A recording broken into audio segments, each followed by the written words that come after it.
Welcome back, everybody. Today we are doing a deep dive on an animal that's pretty incredible, Mm-hmm. but doesn't get as much attention as some of its other more famous cat cousins. Right. So we were talking about the caracal, and you sent over this fascinating essay called The Caracal, a graceful and adaptable predator. Yes. And I am so excited to dig into this and find out why this cat is so special.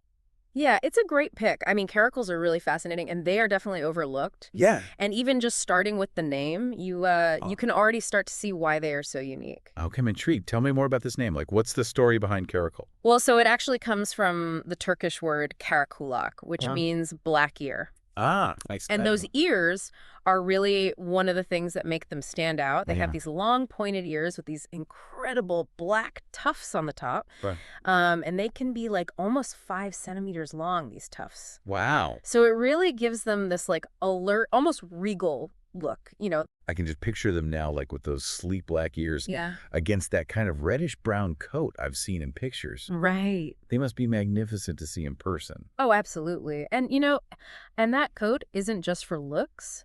It also has a really important function. Oh. That reddish-brown fur is perfect camouflage. Right.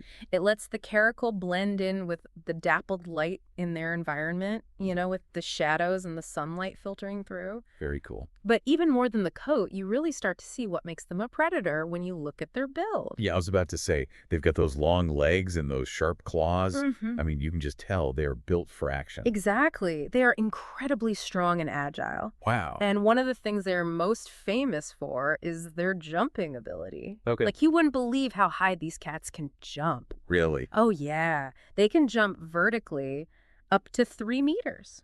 3 meters. 3 meters. And a lot of times they do this to catch birds in mid-flight. Wait, that's insane. I mean, I knew they were athletic, but that's a whole other level. It is. I mean, what do they even eat to get that kind of energy? Well, that's another thing that makes them so successful is that they have a really diverse diet. Okay. So they're opportunistic hunters, Uh-huh. and they'll pretty much eat anything they can catch. Wow. So we're talking birds, rodents, reptiles, and even sometimes small antelope. So they're not picky eaters then, huh? Not at all. Okay, I guess that makes sense, right? That kind of flexibility to eat whatever is around is got to be super helpful for surviving in lots of different places. Yeah, exactly. I mean, that's why you find them in so many different habitats, Oh, from like savannas and scrublands to forests and even semi-deserts. really? Yeah.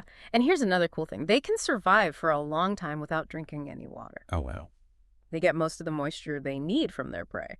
That is a serious survival skill. It is. So we've got this picture of this super powerful solitary hunter, just perfectly adapted to all these different environments. Yeah. But I'm curious, what about their social life?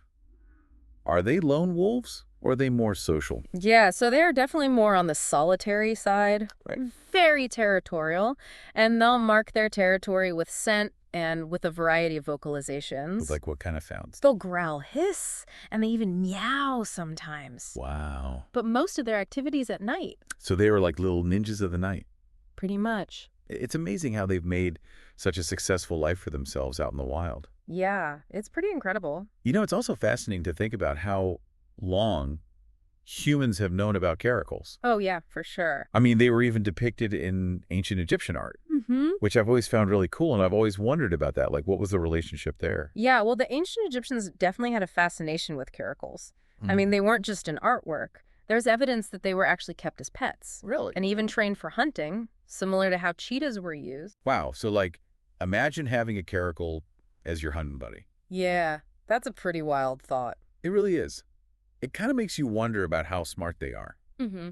and how trainable they are compared to other wild cats. Yeah, for sure. But sadly, these days, caracals face a lot of new challenges. Yeah, unfortunately, that's true. What kind of things are they facing? Well, they face the same problems that a lot of wildlife are facing. Well, Habitat loss, conflict with humans, and Right. hunting.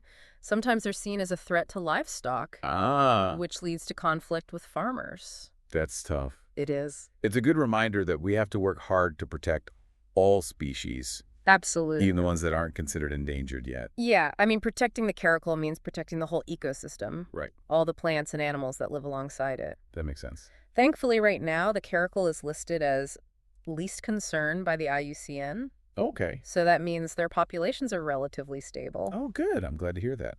Yeah, but it's still important to keep an eye on them and make sure they're doing all right. Yeah, definitely. Well, it has been so interesting to explore the world of the caracal. It has. I mean, from their looks to their hunting skills Mm. to that amazing history with the ancient Egyptians. Yeah. It makes you realize how much we still don't know Oh, definitely. and how much there is still to learn out there. Yeah. All this talk about their history with humans makes Yeah. you wonder if maybe there could be a place for them in modern conservation. Oh, that's an interesting thought. Yeah, like could we somehow work with them to manage wildlife populations? Or maybe there are other ways they could help us protect the environment. That's a really cool idea. Something to think about for sure. Yeah, definitely. Well, thank you so much for sharing all your knowledge about caracals today. Of course, my pleasure. And thank you all for listening. We'll see you next time for another deep dive. See you then. Bye. Bye.